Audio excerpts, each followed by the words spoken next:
నమస్కారం. A1 Telugu first news TV వార్తలకు స్వాగతం. ముందుగా వార్తల్లోని ముఖ్యాంశాలు.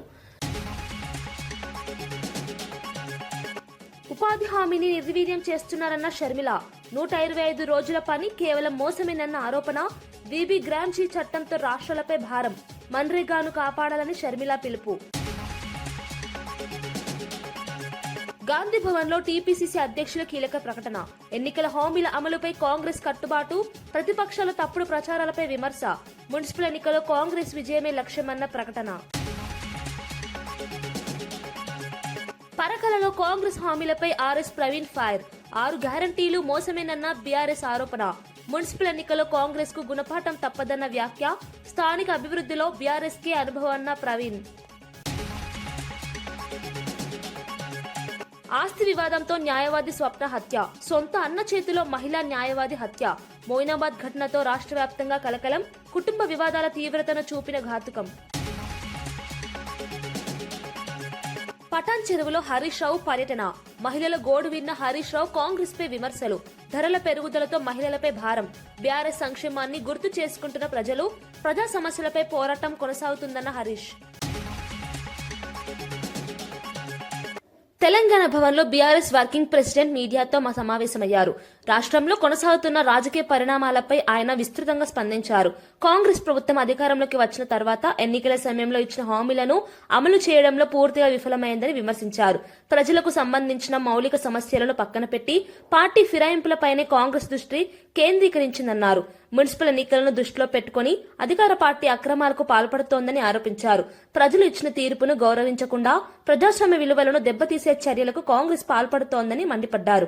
బీఆర్ఎస్ పార్టీ ప్రజల పక్షాన నిలబడి ప్రజా సమస్యలపై పోరాటం కొనసాగిస్తుందని స్పష్టం చేశారు. తెలంగాణ భవన్ లో జరిగిన ఈ మీడియా సమావేశం రాష్ట్ర రాజకీయాల్లో ప్రాధాన్యం సంతరించుకుంది. అయినప్పటికీ ఈ కేఎల్ఎస్ఆర్ ఇన్ఫ్రా అనే కంపెనీ ఏదైతే ఉందో దాని భాగోతం బయటపడి సుప్రీంకోర్టు నోటీసులు ఇచ్చింది కేంద్ర ప్రభుత్వానికి, రాష్ట్ర ప్రభుత్వానికి. వెంటనే మరి ఈ దివాలా తీసిన కంపెనీ ఏదైతే ఉందో 6,000 కోట్ల రూపాయల వర్కులు వీరికి దివాలా తీసిన సమయంలోనే స్పష్టంగా నేను చదువుతాను, మీరు వినండి. ఏం రాశారంటే, centre and Telangana get Supreme Court notice for KLSR Infratech's insolvency fraud. The company allegedly secured government tenders worth approximately rupees 6,000 crore during the insolvency period without the authorization of interim resolution professional. IP professional ఇది లేకుండా, అనుమతి లేకుండా 6,000 కోట్ల టెండర్లు తెచ్చుకున్నారు వీళ్ళు. మరి ఎక్కడికి వచ్చినాయి ఈ ప్రాజెక్టులను మాకు కూడా అనుమానం వచ్చింది. ఎక్కడొచ్చినాయి ఆ ప్రాజెక్టులు అంటే మొత్తం తెలంగాణ. ముఖ్యమంత్రి గారి బినామీ కంపెనీ ఎందుకన్నాను అది కూడా చెప్తాను. ఇగో ఎక్కడెక్కడ వచ్చినాయి మీకు వరుసగా చదువుతాను. ఏమేమి వచ్చినాయి కూడా మీకు చెప్తాను వరుసగా. ఇవన్నీ కూడా మీకు వివరంగా చెప్తాను. ఇవన్నీ కూడా ఆధారాలతో సహా మీ ముందు పెడతాను. ఇవాళ వాస్తవం ఏంటి అంటే, రేవంత్ రెడ్డి గారు చీఫ్ మినిస్టర్ కాదు, ఆయన బినామీ చీఫ్ మినిస్టర్ అని అందరికీ తెలుసు. ఎందుకంటే ఆయన వేరే వాళ్ళ కోసం ఇక్కడ ఆయన ఏదో అట్లా చూడడానికి అట్లా ఆయన ముంగటుంటాడు, కానీ వెనకాల ఆయన నడిపించే వాళ్ళు వేరే వాళ్ళు ఉన్నారు, అది అందరికీ తెలుసు. ఇవాళ ఆయన బినామీ చీఫ్ మినిస్టరే కాదు, బినామీ మాస్టర్ అని చెప్పి కూడా ప్రూవ్ చేసే భాగోతం ఇది.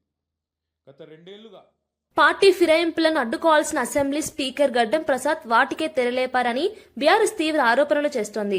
వికారాబాద్ మున్సిపల్ 15వ వార్డులో బీఆర్ఎస్ తరపున ఏకగ్రీవంగా ఎన్నికైన కౌన్సిలర్ విజయలక్ష్మిని కాంగ్రెస్ పార్టీలో చేర్చుకోవడంపై బీఆర్ఎస్ ఆగ్రహం వ్యక్తం చేసింది. ప్రజలు ఇచ్చిన తీర్పును గౌరవించకుండా అధికార పార్టీ నాయకులు ఫిరాయింపులను ప్రోత్సహిస్తున్నారని విమర్శించారు. స్పీకర్ తటస్థంగా వ్యవహరించాల్సిన సమయంలో అధికార పార్టీకి అనుకూలంగా వ్యవహరిస్తున్నారని ఆరోపించారు. ఇది ప్రజాస్వామ్యానికి తీరని ద్రోహమని బీఆర్ఎస్ నేతలు పేర్కొన్నారు. ఈ ఘటన రాష్ట్ర రాజకీయాల్లో తీవ్ర చర్చకు దారితీసింది. రాబోయే రోజుల్లో ప్రజలే దీనికి తగిన సమాధానం ఇస్తారని బీఆర్ఎస్ ధీమా వ్యక్తం చేసింది.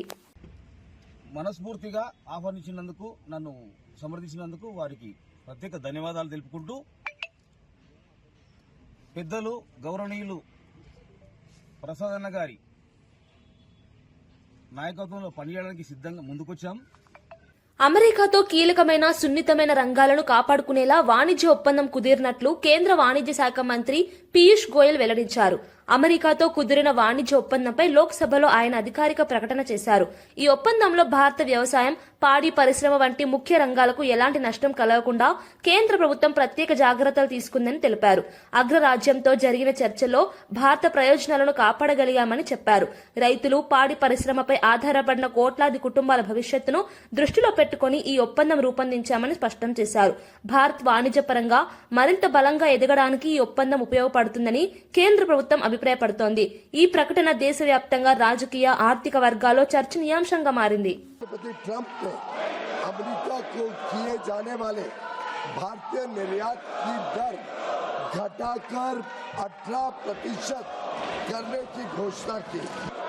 यह अमेरिका द्वारा कई प्रतिस्पर्धी देशों पर लगाए गए टैरिफ से कम है, जिससे अमेरिकी बाजार में भारत की निर्यात प्रतिस्पर्धात्मकता में वृद्धि होगी।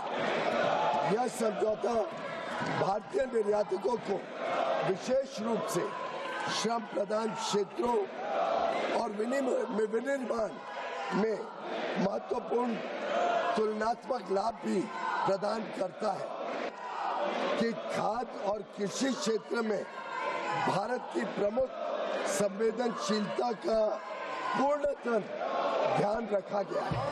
यह साझेदारी लघु और मध्यम उद्यमी, एमएसएमई उद्यमियों, कुशल श्रमिकों और उद्योग के लिए नए अवसर खोलेगी कि 140 करोड़ भारतीयों की ऊर्जा आवश्यकताओं की सुरक्षा सुनिश्चित करना सरकार की सर्वोत्तम प्राथमिकता है।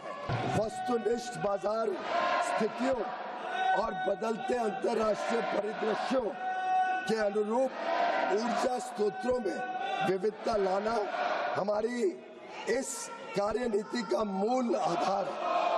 भारत की सभी कार्रवाइयां इसी बात को ध्यान में रखकर జగిత్యాల ఎమ్మెల్యే సంజయ్ పార్టీ మారిన ఫిర్యాదును స్పీకర్ డిస్మిస్ చేయడంపై మాజీ మంత్రి ఎమ్మెల్యే జగదీష్ రెడ్డి తీవ్రంగా స్పందించారు. అసెంబ్లీ స్పీకర్ న్యాయబద్ధంగా ప్రవర్తించడం లేదని ఆరోపించారు. బహిరంగంగా పార్టీ మారి కాంగ్రెస్ సమావేశాల్లో పాల్గొంటున్న స్పీకర్ కు అవి కనపడకపోవడం దురదృష్టకరమని అన్నారు. పార్టీ ఫిరాయించిన ఎమ్మెల్యేలు కాంగ్రెస్ కండువాలు కప్పుకున్న దృశ్యాలు స్పష్టంగా ఉన్నా చర్యలు తీసుకోకపోవడం ఏకపక్ష నిర్ణయమని విమర్శించారు. స్పీకర్ తీసుకున్న నిర్ణయాన్ని ప్రజలు గమనిస్తున్నారని చెప్పారు. చట్టపరంగా ఈ నిర్ణయం నిలవదని, కోర్టులో న్యాయం జరుగుతుందని జగదీష్ రెడ్డి స్పష్టం చేశారు. ఎమ్మెల్యేలుగానే తిరుగుతున్నారట, కేసీఆర్ శిష్యులుగా తిరుగుతున్నారట. మరి నిన్నివాళ గత వారం రోజులుగా ప్రతిరోజు మీడియాలో వస్తుంది, కనబడుతుంది. గద్వాల ఎమ్మెల్యే స్పష్టంగా కాంగ్రెస్ ర్యాలీలో పాల్గొని కాంగ్రెస్ అభ్యర్థులకు గెలిపించుకోవాలి మనం అని చెప్పారు. జగిత్యాలనైతే స్పష్టంగా జీవన్ రెడ్డి గారు బహిరంగంగానే స్టేట్మెంట్ ఇచ్చిండు. మా 30 సీట్లు కాంగ్రెస్ పార్టీ సీట్లు ఎట్లు ఇస్తావు నువ్వు, నేను ఎట్టి బస్సులో ఒప్పుకోను, 50 సీట్లు నాకు కావాలని ఆయన సంజయ్, డాక్టర్ సంజయ్ ఎమ్మెల్యే ఇంత స్పష్టంగా కనబడుతుంది. అయినా సరే స్పీకర్ గారు ఆ పిటిషన్ డిస్మిస్ చేయడం అనేది దురదృష్టకరం. వీళ్ళకి ఏమాత్రం చట్టం అంటే గౌరవం లేదు, న్యాయం అంటే గౌరవం లేదు. తప్పకుండా మేము కోర్టులో తేల్చుకుంటాం. వాళ్ళని డిస్క్వాలిఫై చేయడం అనేది ఖాయం. స్పీకర్ గారి ఏకపక్ష నిర్ణయాన్ని ప్రజలందరూ కూడా గమనిస్తున్నారు. ఏమాత్రం ఆయన ఒక స్పీకర్గా న్యాయబద్ధంగా ప్రవర్తిస్తలేరు అనేది స్పష్టంగా అర్థమవుతుంది. వీటన్నిటి ప్రభావం కూడా స్థానిక సంస్థల ఎన్నికలు కూడా పడుతుంది, మున్సిపల్ ఎన్నికలు కూడా పడుతుంది. ప్రజలు సరైన బుద్ధి చెప్తారు. కోర్టు ద్వారానైనా మేము వాళ్ళని డిస్క్వాలిఫై చేయిస్తాం, వాళ్ళని ఓడగొట్టి తీస్తాం. వృద్ధ మహిళలను లక్ష్యంగా చేసుకుని గొలుసు దొంగతనాలకు పాల్పడుతున్న నిందితుడిని పోలీసులు అరెస్ట్ చేశారు. హైదరాబాద్ జీహెచ్ఎల్ పరిధిలోని ఓల్డ్ ఎంసీజీఐ కాలనీలో గత నెల 31న నడుచుకుంటూ వెళ్తున్న వృద్ధురాలి మెడలోని బంగారు గొలుసును రాజేశన్ నిందితుడు తెంచుకుని పరారయ్యాడు. బాధితురాలి ఫిర్యాదుతో కేసు నమోదు చేసిన పోలీసులు సీసీటీవీ ఫుటేజ్ ఆధారంగా నిందితుడిని గుర్తించారు. ప్రత్యేక బృందం ఏర్పాటు చేసి నిందితుడిని అదుపులోకి తీసుకున్నారు. విచారణలో అతడు మరికొన్ని గొలుసు దొంగతనాలకు పాల్పడినట్లు ఒప్పుకున్నట్లు పోలీసులు తెలిపారు. ప్రజలు అప్రమత్తంగా ఉండాలని, అనుమానాస్పద వ్యక్తులపై వెంటనే పోలీసులకు సమాచారం ఇవ్వాలని సూచించారు. టీమ్స్ అలాగే సిసిఎస్ టీమ్స్ ఎవరైతే ఉన్నారో శనివారం మధ్యాహ్నం నాడు ఒక కంప్లైంట్ రావడం జరిగింది. ఒక లేడీ ఎంఐజీ లో ఉన్న రామాలయం నుంచి ఒక లేడీ ముసలామె 73 ఏళ్ల ఆమె నడుచుకుంటా పోతా ఉంటే స్నాచింగ్ జరిగిందని చెప్పేసి కంప్లైంట్ వచ్చింది. దాని మీద ఇమీడియట్ గా అక్కడ పోవడం జరిగింది. ఈ లోపల ఇంకొక కంప్లైంట్ దాని మీద ఇంకొక లేడీ కూడా ఇమీడియట్ గా ఒక 73 ఏళ్ల ఆమె కూడా ఇంకొక లేడీ ఆమె కూడా రామాలయం నుంచి వస్తా ఉంటే ఆమె దగ్గర నుంచి కూడా ఒక గొలుసు లాక్కోవడం జరిగింది కంప్లైంట్ ఇచ్చింది. అంటే ఒకటే రోజు ఒక 3 నిమిషాల గ్యాప్ లో 2 కంప్లైంట్లు రావడం జరిగింది. అంటే ఈ లేడీస్ ఎవరైతే బయట మధ్యాహ్నం కూడా ఒంటరిగా గుళ్ళకు పోయినా కానీ ఇంకెక్కడ పోయినా కానీ వాళ్ళతో పాటు పక్కన ఎవరైనా సహాయకంగా ఎవరైనా పెట్టుకుంటే బాగుంటుందని చెప్పేసి మీ ద్వారా తెలియజేస్తా ఉన్నాను. రంగారెడ్డి జిల్లా మోయినాబాద్ మండలం కేతిరెడ్డిపల్లిలో చోటు చేసుకున్న హత్య రాష్ట్ర వ్యాప్తంగా కలకలం రేపింది. చేవెళ్ల కోర్టులో న్యాయవాదిగా ప్రాక్టీస్ చేస్తున్న స్వప్న ఆస్తి వివాదాల కారణంగా దారుణ హత్యకు గురయ్యారు. ఈ ఘటనలో సొంత అన్నే ఈ హత్యకు పాల్పడ్డాడని పోలీసులు నిర్ధారించారు. కుటుంబ ఆస్తి విషయంలో గత కొంతకాలంగా స్వప్నకు ఆమె అన్నకు మధ్య విభేదాలు కొనసాగుతున్నట్లు పోలీసులు తెలిపారు. ఈ విభేదాలు మాటామాటా పెరిగి చివరకు హింసాత్మక ఘటనగా మారినట్లు ప్రాథమిక విచారణలో వెల్లడైంది. హత్య జరిగిన వెంటనే పోలీసులు సంఘటనా స్థలానికి చేరుకుని ఆధారాలు సేకరించారు. నిందితుడిని అదుపులోకి తీసుకుని విచారణ చేపట్టారు. న్యాయ వృత్తిలో ఉన్న మహిళను సొంత కుటుంబ సభ్యుడే హత్య చేయడం తీవ్ర ఆవేదన కలిగిస్తోందని స్థానికులు, న్యాయవాద సంఘాలు విచారణ వ్యక్తం చేస్తున్నాయి. ఈ ఘటన కుటుంబ వివాదాల తీవ్రతను మరోసారి చాటిచెప్పింది.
పటాన్ చెరువు నియోజకవర్గంలో మాజీ మంత్రి ఎమ్మెల్యే హరీష్ రావు పర్యటించారు.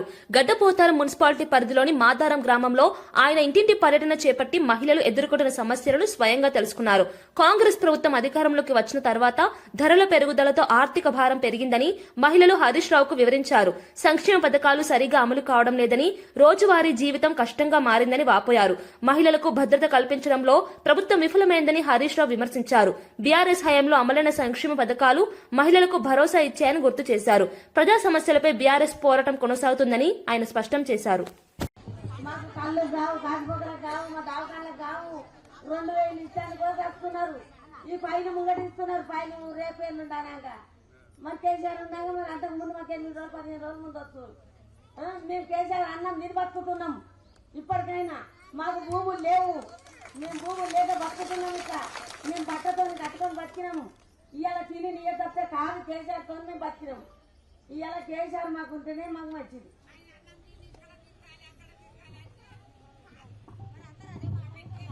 తినేదేమో మేము ఆయనది తిని మళ్ళీ ఇక్కడ అక్కడ తిరిగి వేయాలి అంటుందంటే మా నుంచి కాదు. మేము దక్షిణ సరే మేము అదే ఓడుకుంటాం. మేము దక్షిణ సరే రాదు. 950 రూపాయలు పెట్టి గ్యాస్ వేసుకుంటున్నాం. నెలకు 2 గుడ్డ వేసుకుంటే ₹1 నా అకౌంట్లో పడాలి కదా. ₹1 కూడా పడతలేదు. ముందు 550 ఉండే గ్యాస్కు, ఇప్పుడు 950 రూపాయలు చేసినాం. మాకు చేసినా మాకేం ప్రయోజనం? ముందు ₹1 రాంది 5 మళ్ళీ తిరిగి బస్ అన్నాడు. ఏ బస్ అప్పుడు మరి మేము పోతే ఏడాది ఒక్క దగ్గరనే అర్థం మా ఊరా. మా వయసులో ఒకటే బస్సు తిరుగుతుంది మా ఊరు.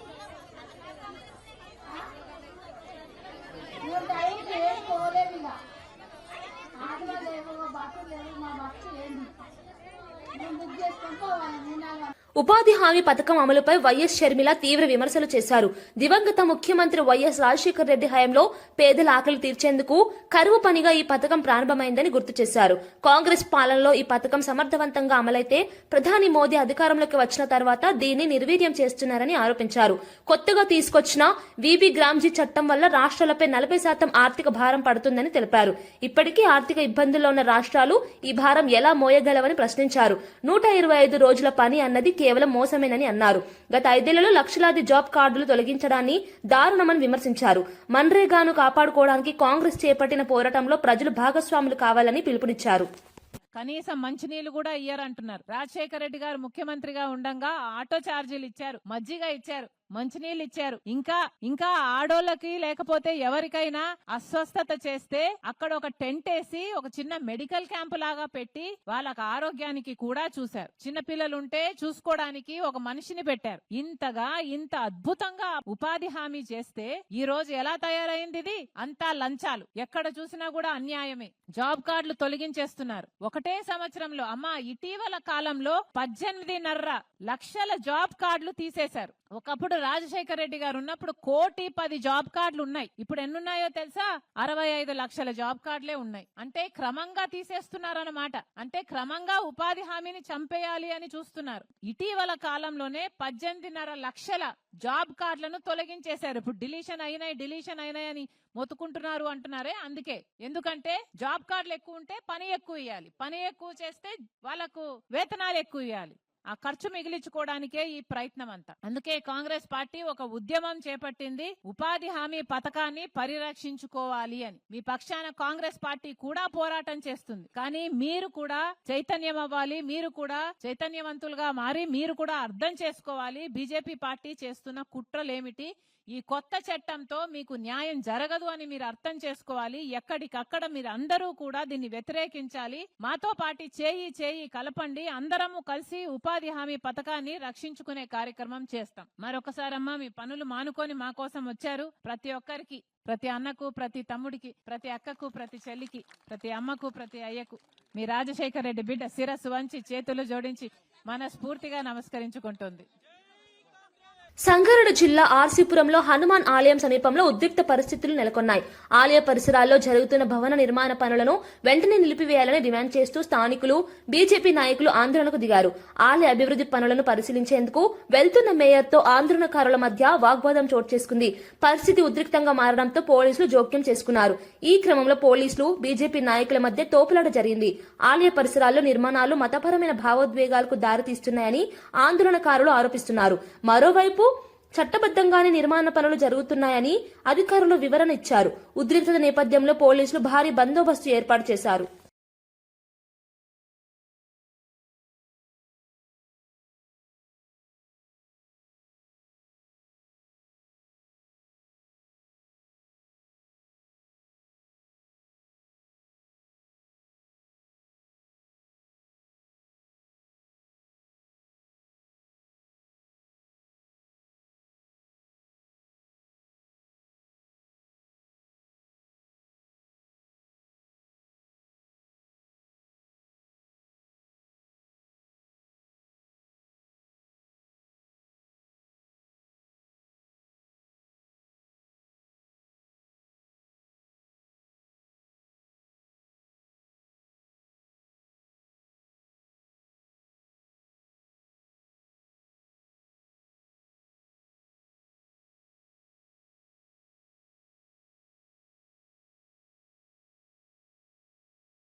సూర్యాపేట పట్టణ అభివృద్ధి బీఆర్ఎస్ తోనే సాధ్యమని మాజీ మంత్రి జగదీష్ రెడ్డి స్పష్టం చేశారు.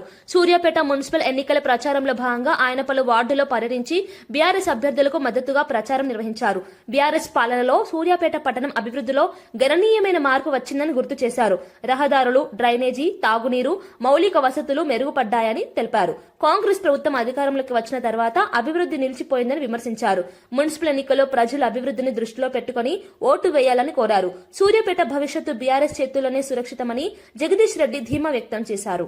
ఈ పరిస్థితి ఉంది. మరి అన్ని పోయి సూర్యాపేటను కూడా ఒక శాంతియుతమైన పట్టణంగా చేసుకున్నాం మనం. ఈ 2 ఏళ్ల కాంగ్రెస్ పాలన బాగలేదు అని చెప్పాలంటే మీరు ఇలా మీ చేతికి వచ్చిన ఆయుధం ఓటు. మీరు గొడవతో దెబ్బ కొట్టే పని లేదు, పగితం కలిసి పని లేదు. మీ చేతుల్లో ఓటు, మీరు బూతులకి ఏదైతే పోతున్నారో ఆ ఓటు కారు గుర్తు మీద వస్తే మీరు అన్నిటికీ సమాధానం చెప్పినట్టు, మీరు చేసిన మోసాలకు ఇంకో సమాధానం ఇదే అని చెప్పి కాంగ్రెస్ పార్టీకి చెప్పినట్టయితే అందరూ కూడా కారు గుర్తు మీద ఓటేసి మన ఇద్దరు గాంధీ భవన్ లో టీపీసీసీ అధ్యక్షులు మహేష్ కుమార్ గౌడ్ మీడియా సమావేశం నిర్వహించారు. ఈ సందర్భంగా రాష్ట్రంలో కాంగ్రెస్ ప్రభుత్వం చేపడుతున్న కార్యక్రమాలపై ఆయన వివరించారు. ఎన్నికల సమయంలో ప్రజలకు ఇచ్చిన హామీల అమలుపై కాంగ్రెస్ ప్రభుత్వం పూర్తి కట్టుబాటుతో ముందుకు వెళ్తుందని స్పష్టం చేశారు. ప్రతిపక్ష పార్టీలు కావాలనే తప్పుడు ప్రచారం చేస్తూ ప్రజలను తప్పుదోవ పట్టించేందుకు ప్రయత్నిస్తున్నాయని విమర్శించారు. పాలనలో పారదర్శకత, సంక్షేమం, అభివృద్ధి తమ లక్ష్యమని తెలిపారు. మున్సిపల్ ఎన్నికల్లో కాంగ్రెస్ అభ్యర్థులు గెలిపే లక్ష్యంగా పార్టీ శ్రేణులు పనిచేస్తున్నాయని చెప్పారు. ప్రజలకు ఇచ్చిన మాట నిలబెట్టుకోవడం కాంగ్రెస్ బాధ్యత అని, ఆ దిశగా ప్రభుత్వం నిరంతరం పనిచేస్తుందన్నారు. రాబోయే రోజుల్లో మరిన్ని ప్రజా సంక్షేమ నిర్ణయాలు తీసుకుంటామని తెలిపారు. ఈ ప్రెస్ మీట్ రాష్ట్ర రాజకీయాల్లో ప్రాధాన్యం సంతరించుకుంది. 2014లో కేంద్ర అధికారంలో వచ్చిన నాటి నుండి నరేంద్ర మోడీ ప్రభుత్వం తెలంగాణకు అన్ని రంగాల్లో అన్యాయం చేస్తూ ఉంది. కేంద్ర ప్రభుత్వం రాష్ట్ర విభజన చట్ట ప్రకారం తెలంగాణకు న్యాయంగా రావాల్సిన పథకాలు, నిధులు, ప్రాజెక్టులు ఇంతవరకు మంజూరు చేయట్లేదు. బయ్యారం స్టీల్ ప్లాంట్, నీటి ప్రాజెక్టులకు జాతీయ హోదా, నవోదయ పాఠశాలలు పలు అంశాల్లో తీరని అన్యాయం చేస్తూనే ఉన్నది. తెలంగాణ మిగతా రాష్ట్రాలకు భిన్నంగా ఇక్కడ కాంగ్రెస్ ప్రభుత్వం, కాంగ్రెస్ ముఖ్యమంత్రి రేవంత్ రెడ్డి గారి నేతృత్వంలో తెలంగాణ రైజింగ్ 2047 లక్ష్యంగా రాష్ట్ర ప్రణాళికలు రూపొందిస్తూ దేశ అంతర్జాతీయ సంస్థల నుండి పెట్టుబడులు ఆకర్షిస్తుంటే కేంద్రం మాత్రం రాష్ట్రంలో పరిశ్రమల ఏర్పాటుకు సహకరించడం లేదు. అడుగడుగున అడ్డంకులు సృష్టిస్తూ ఉంది.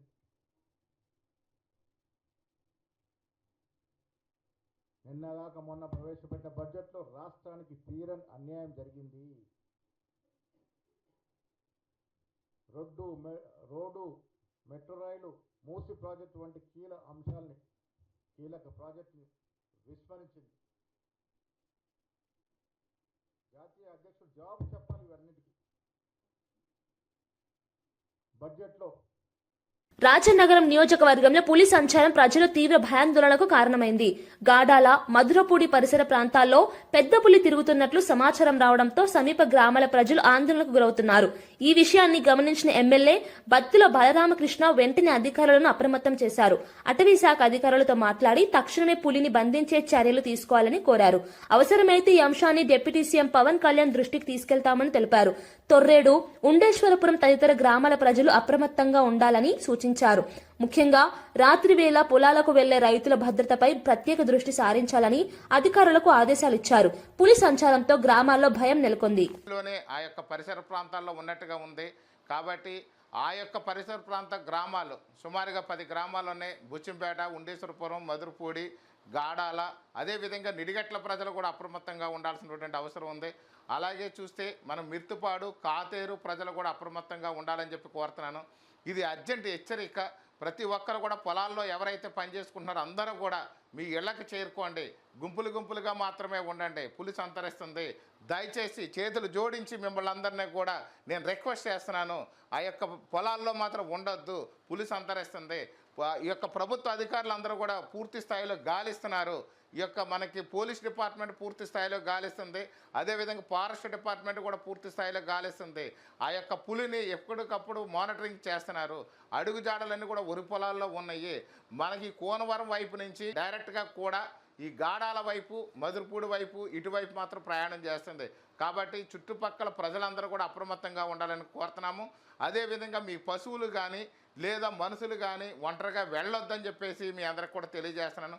పశువులు అవసరమైతే ఈరోజు ఇంటి దగ్గరే కట్టేసి మేత వేసుకోవాల్సిందిగా కూడా రైతులకి నేను తెలియజేస్తున్నాను. ఈ యొక్క ప్రజలు ఎవరో కూడా దయచేసి చేతులు జోడిస్తున్నాను, ఆ పొలాల్లో ఉండొద్దని చెప్పేసి కోరుతున్నాను. చాలామందికి ఇప్పుడు చాలా మనకి కమర్షియల్ క్రాప్స్ అవ్వడం వల్ల చాలా వ్యవసాయ పనులు చాలా ఒత్తిడి ఉంది. కానీ ఈరోజు రేపు కూడా వాయిదా వేసుకోవాలి. మళ్ళీ పులి యొక్క జాడలో పులి యొక్క ఆచూకీ దొరికిన వెంటనే మీ అందరికి కూడా తెలియజేస్తాను.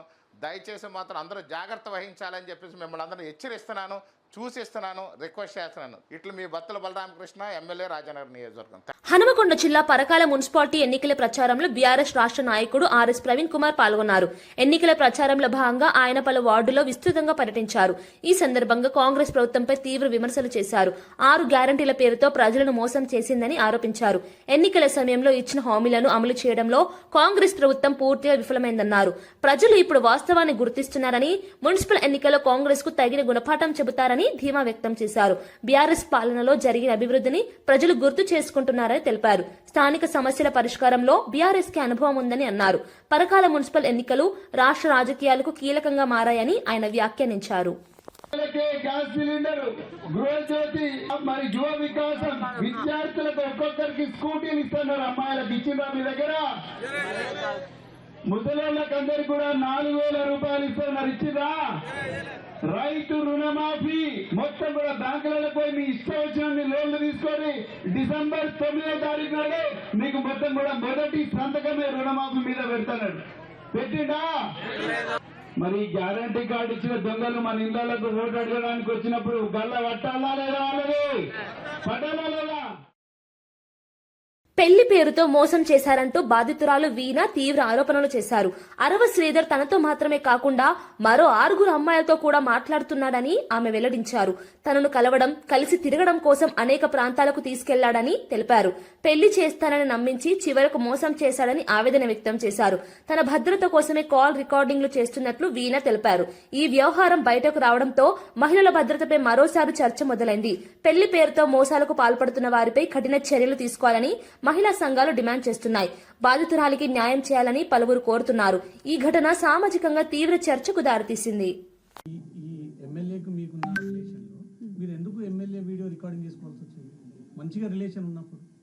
మంచిగా లేదండి రిలేషన్. అతను ఒకనొక టైంలో 1 ఇయర్ తర్వాత నాకు తెలిసిన విషయం ఏంటంటే అతను నాతో మాత్రమే కాదు ఇంకొక 6 మంది అమ్మాయిలతో మాట్లాడుతున్నాడు. దానికి 6 మంది అమ్మాయిల్ని కలవడం, కలిసే ప్రాసెస్లో అతను చాలా ప్లేసెస్కి వెళ్ళాడు. అవన్నీ నాకు తెలియడం జరిగింది. అప్పుడే చెప్పాను ఎమ్మెల్యే గారికి, ఇది ఇలాగే వదిలేద్దామండి, మీరు కామ్ అయిపోండి, నేను కామ్ అయిపోతాను, ఇట్స్ నైట్ మేర్ లాగా వదిలేద్దాం అనేసి నేను చెప్పాను. కానీ అతను ఒప్పుకోలేదు. అతని ఎఫర్ట్స్ అతను పెట్టడం జరిగింది. సో నా సేఫ్ సైడ్కి ఇఫ్ పెళ్ళి అన్నాడు, పెళ్లి చేసుకుంటే వెల్ అండ్ గుడ్ అనుకున్నాను. సో నా సేఫ్ సైడ్కి నేను రేపు మోసం జరిగినా సరే, ఏది జరిగినా సరే నాకు చెప్పుకోవడానికి ఉండాలి కాబట్టి నేను రికార్డ్ చేసుకున్నాను. వార్తలు ముగించే ముందు ముఖ్యాంశాలు మరోసారి. ఉపాధి హామీని నిర్వీర్యం చేస్తున్నారన్న షర్మిల. 125 రోజుల పని కేవలం మోసమేనన్న ఆరోపణ. వీబీ గ్రాంజీ చట్టంతో రాష్ట్రాలపై భారం. మన్రేగాను కాపాడాలని షర్మిల పిలుపు. గాంధీ భవన్ లో టీపీసీసీ అధ్యక్షుల కీలక ప్రకటన. ఎన్నికల హామీల అమలుపై కాంగ్రెస్ కట్టుబాటు, ప్రతిపక్షాల తప్పుడు ప్రచారాలపై విమర్శ. మున్సిపల్ ఎన్నికల్లో కాంగ్రెస్ విజయమే లక్ష్యమన్న ప్రకటన. పరకలలో కాంగ్రెస్ హామీలపై ఆర్ఎస్ ప్రవీణ్ ఫైర్. 6 గ్యారంటీలు మోసమేనన్న బీఆర్ఎస్ ఆరోపణ. మున్సిపల్ ఎన్నికల్లో కాంగ్రెస్ కు గుణపాఠం తప్పదన్న వ్యాఖ్య. స్థానిక అభివృద్ధిలో బీఆర్ఎస్ కే అనుభవం అన్న ప్రవీణ్. ఆస్తి వివాదంతో న్యాయవాది స్వప్న హత్య. సొంత అన్న చేతిలో మహిళా న్యాయవాది హత్య. మోయినాబాద్ ఘటనతో రాష్ట్ర వ్యాప్తంగా కలకలం. కుటుంబ వివాదాల తీవ్రతను చూపిన ఘాతుకం. పటాన్ చెరువులో హరీష్ రావు పర్యటన. మహిళల గోడు విన్న హరీష్ రావు కాంగ్రెస్ పై విమర్శలు. ధరల పెరుగుదలతో మహిళలపై భారం. బీఆర్ఎస్ సంక్షేమాన్ని గుర్తు చేసుకుంటున్న ప్రజలు. ప్రజా సమస్యలపై పోరాటం కొనసాగుతుందన్న హరీష్. ఇవి ఈనాటి వార్తా విశేషాలు. మరో బులెటిన్లో మళ్ళీ కలుద్దాం. నమస్కారం.